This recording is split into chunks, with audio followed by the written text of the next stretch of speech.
Wow, God is amazing. My name's Tom, and I'm a football leader here. Football, let me hear you. I just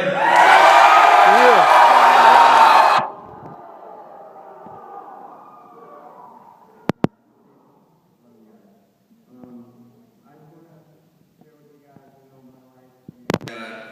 Just the topic of finding Christ through trials and adversities, and what happened, within the last year. Let me start off by saying, God is so good, all the time. And I started off with this year. I went down to California, had the opportunity to go to Pacific University down in Los Angeles, and I loved it. But at the same time, God was hitting me hard with tests and trials also, and I never understood why. So when I came down there, I was at school, everything was going fine, and then in September I get a call from my cousin that I haven't talked to in 7 years, and said that your parents are filing for a divorce. And for me, I was just like, whoa, wait a minute, what? You don't call me for 7 years, and the first thing you tell me is the news that my parents are filing for a divorce. And at the time, I was kind of hurt by my parents to not be able to find out from them, but find out from a third party. And, I started questioning my faith, definitely. And I started questioning my parents, and then I also blamed myself. I started questioning my mind, started going what if I didn't have to move down to California? What if I just stayed there? Things would be different. So I started playing the blame game on myself. And that, turned out to just eat me inside, Carried a lot of, burden and heaviness on my heart.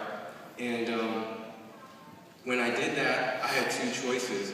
I had a choice to do what my flesh wanted to do, which was to find other outlets other than God to fill the emptiness and brokenness that comes from news like that, or family tragedy like that. And trust me, I wanted so bad to just escape from this world temporarily by seeking other things other than Christ.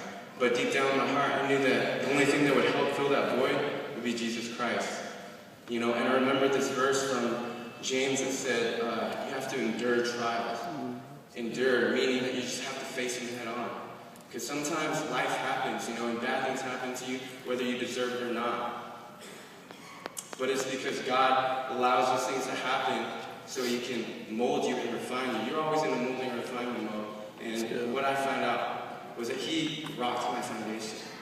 The things I stood on, the sand that I stood on, where I placed my feet on, and not the rock. And I did not know why He did those things, but now I understand that it's because He wanted to build my foundation with Christ.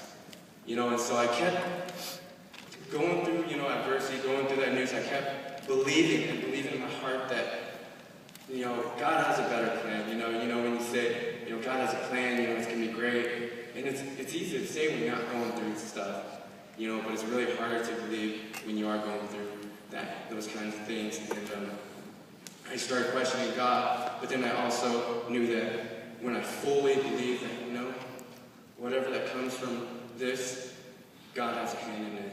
And there's no way, He's not gonna rescue me from it, And so when I started doing that, kept praying. I actually started doing the opposite of what my flesh wanted to do, which was, to find other outlets other than God. So I started praising and rejoicing, and I'm just like, God, your plan, not mine. You'll show up on your own time.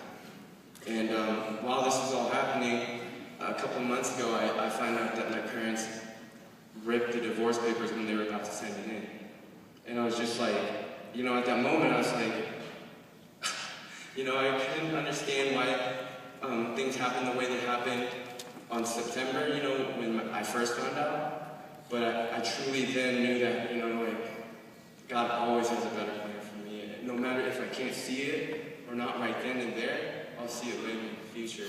And, I'm proud to say that God is restoring their friendship and, making things new for them. And I want to encourage you guys that in Psalm 51:17 it says that God does not despise a broken and humble heart. So if you're jacked up, if you're messed up, still come on. He accepts you as you are. And that's the great thing about God, never-ending love, And I know there's some people in here that have been through some rough stuff, because I've heard your stories, some of your stories, and can tell you that no one can understand what you've been through. Only you and God knows. Only you can walk in your shoes. No one else can. But I want to tell you that there is hope. There's hope because in Jeremiah 29:11 it also says that, his plans are, for I know I have the plans are to give you a hope in the future, to prosper you. But sometimes when he says to prosper, it means to spiritually prosper. And in order for that to happen, you got to go through tests and trials. So he can build you up, to be the men and women that he wants you to be. So I want to tell you guys this message that if you're going through some rough stuff right now, give it to God, and everything gets better. And I'm proud to say I'm a living example. And, just trust in the Lord that he has a plan for each and every single one of your lives. Thank you.